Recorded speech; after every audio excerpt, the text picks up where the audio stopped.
જ્યાં પણ અનુસૂચિત જાતિ અને જનજાતિ પર અત્યાચારો થાય છે ત્યારે એ લોકો પોલીસ સ્ટેશને જતા હોય ત્યારે થાણા ઇન્ચાર્જ, તપાસ અધિકારી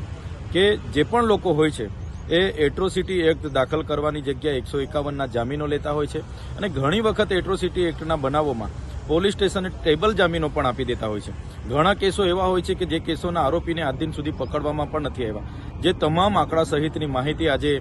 હતી ત્યારે અમે મુખ્યમંત્રીશ્રીને કીધું છે કે જે પણ આરોપીઓ આજ દિન સુધી નથી પકડે એમને તાત્કાલિક ધોરણે પકડવામાં આવે અને જે પણ કેસો આજે કોર્ટમાં પેન્ડિંગ છે એ કોર્ટમાં પેન્ડિંગ કેસોનું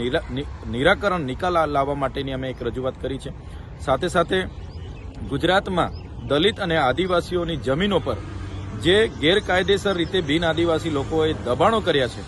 એ કબજાઓ ફરી આદિવાસીઓને મળે, દલિતોને મળે અને એમના પર એટ્રોસિટી એક્ટ અંતર્ગત કાયદેસરની કાર્યવાહી કરવામાં આવે એની પણ અમે માંગ કરી.